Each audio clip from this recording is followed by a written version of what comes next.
आंध्र प्रदेश के तिरुपति मंदिर के प्रसादम लड्डू में घी की जगह फिश ऑयल और जानवरों की चर्बी वाला तेल इस्तेमाल होने के दावे पर राजनीति गर्मा गई है। मंदिर में एआर डेयरी कंपनी लड्डू तैयार करने के लिए घी की सप्लाई कर दी थी। आंध्र प्रदेश के मुख्यमंत्री एन चंद्रबाबू नायडू ने एक दिन पहले ऐसा दावा किया था। फिर गुरुवार 19 सितंबर को आई रिपोर्ट में इसकी पुष्टि भी हो गई।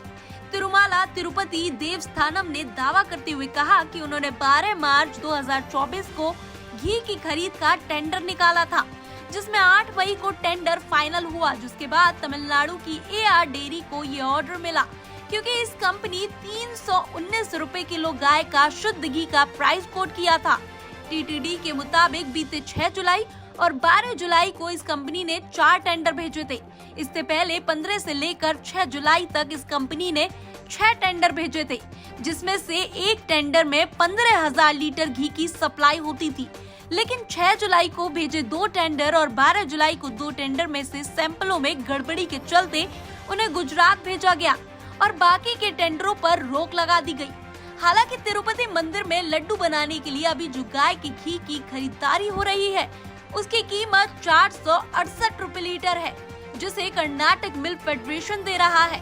दरअसल साल 2023 में सरकारी डेयरी कर्नाटका मिल्क फेडरेशन ने जब 320 रुपए की कीमत पर घी सप्लाई करने से इनकार कर दिया और टेंडर से बाहर हो गई। इसके बाद 5 प्राइवेट कंपनियों को घी की सप्लाई करने का ठेका दिया गया था। इन 5 कंपनियों में से एक तमिलनाडु की एक company AR dairy and Ergo foods ने 320 रुपए लीटर घी देने का टेंडर दिया, जिसके बाद उसका टेंडर स्वीकार कर लिया गया और 12 मार्च को टेंडर सबमिट किया गया। इसके साथ ही 8 मई को टेंडर जारी कर दिया गया और 15 मई को सप्लाई ऑर्डर दे दिया गया। इसके 20 दिन के बाद ही घी की सप्लाई शुरू हो गई। इस कंपनी ने कुल 10 टेंडर घी की सप्लाई की, इनमें से 6 का इस्तेमाल किया गया। ऐसे में जब आंध्र प्रदेश की सत्ता बदल गई तो इस बात की शिकायत आई कि लड्डू के स्वाद और गुणवत्ता में कमी आई है।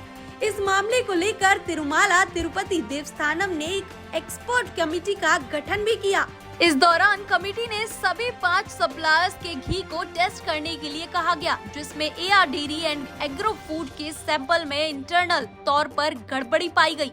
बाकी बचे हुए 4 टेंडर्स को अलग कर दिया गया और इनमें से 2 टेंडर्स के सैंपल्स को 6 जुलाई और बाकी 2 टेंडर्स के सैंपल्स को 12 जुलाई को गुजरात के नेशनल डेयरी डेवलपमेंट बोर्ड के लैब में टेस्ट के लिए भेजा गया, जहां से जो रिजल्ट आया उसने सबको हैरान कर दिया।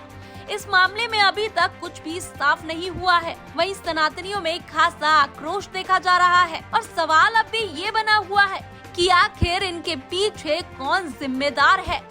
Bureau report, TV7 Bharat.